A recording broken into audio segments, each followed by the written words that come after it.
صباحكم ومساءكم جميل. عاملين ايه؟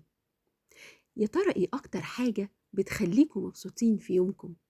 كوباية قهوة سخنة، ولا مكالمة مع حد بتحبوه، ولا اغنية بتحبوا تسمعوها؟ كلنا عندنا حاجات بسيطة بتفرحنا، وده اللي هنحاول نكتشفه مع بعض في حدوتتنا النهاردة.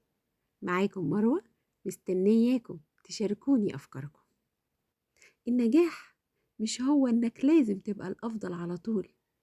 النجاح هو انك تبذل قصارى جهدك. بنحاول ان احنا نكون افضل نسخة من نفسنا، والنجاح هو احنا نتعلم حاجات جديدة ونحقق احلامنا. تخيلوا معايا، بتفكروا انكم تركبوا عجلة، قد ايه هتبقوا مبسوطين لما تتمكنوا وتسوقوها بجمال ونجاح. والنجاح برضو ان احنا نحس بالسعادة واحنا بنساعد غيرنا عشان نغير يومهم ونخلي يومهم أحلى. نيجي بقى للتعاون. التعاون هو إن إحنا نشتغل مع بعض كفريق واحد عشان نحقق هدف واحد. تخيلوا معايا إن انتوا بتبنوا قلعة من الرمل، ينفع تبنيها لوحدك؟ طبعا لأ، لكن لما بنتعاون مع بعض هنعمل قلعة أجمل وأقوى. التعاون بيخلي المهمة الصعبة سهلة. يلا نبدأ حدوتتنا النهاردة. كان في أسد وفيل عايشين مع بعض، وبيعملوا كل يوم عرض في السيرك الكبير.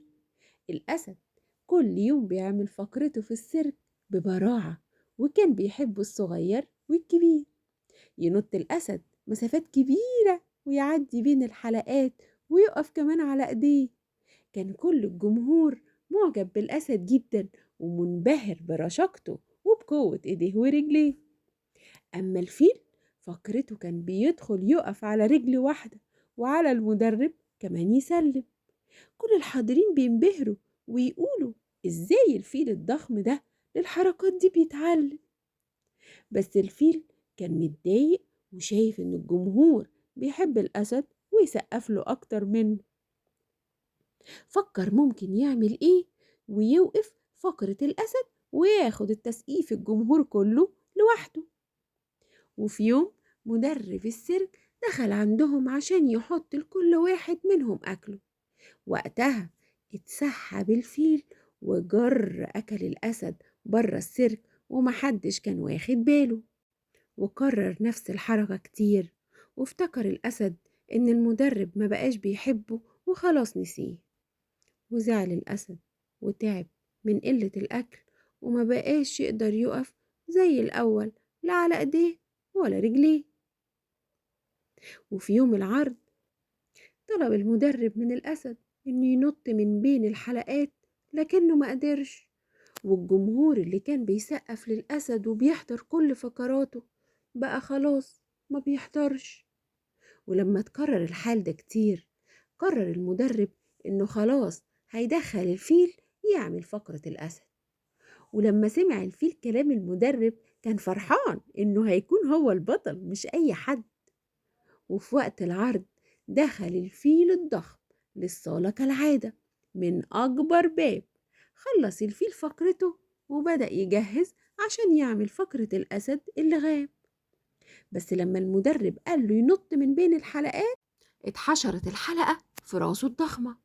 ولما جاي ينط عشان يمسك العقلة زي الأسد ما كان بيعمل، وقعت من تقله على العقلة. اتضايق الجمهور من العرض وما سقفش للفيل، وكمان قال رجعوا الأسد من تاني. والفيل زعل من نفسه وحكى للأسد كل اللي عمله وخطط له واعتذر له لأنه كان أناني. الأسد قبل اعتذاره وقال له احنا الاتنين هدفنا في النهاية إننا نبسط الجمهور، وكل واحد وله طريقته، ما يفرقش مين يدخل من أضخم باب ومين ينط من فوق السور. والفيل قال للأسد عندك حق، احنا الاتنين مهمين. وتصالح الفيل والأسد مع بعض، واتفقوا الاتنين يعملوا كل اللي يقدروا عليه عشان يبقى العرض الجاي أفضل عرض. وفعلا في اليوم التاني بدأ العرض، وكل واحد فيهم قام بدوره وكمان شوية زيادة. الفيل فضل واقف على رجل واحدة كتير، والأسد اتشعلق على العقلة أطول من العادة. والجمهور اتبسط جدا من العرض، وانبسط من الفيل والأسد، وسقف لهم كل الناس والمدربين كمان. وبقى الفيل والأسد أصحاب، وعرف الفيل إن السيرك هينجح لو تعاونوا هما الاتنين. وفي الختام أحب أفكركم إن التعاون هو مفتاح لتحقيق النجاح. لما بنشتغل مع بعض بنحقق أي حاجة مع بعض. افتكروا إن انتوا أقوى وانتوا فريق واحد. لو عجبتكم الحدوتة مستنية اللايك والشير والسبسكرايب والكومنت عشان تحكولي حوادثكم عن التعاون. وخليكم حلوين واسمعوا كلام بابا وماما. سلام.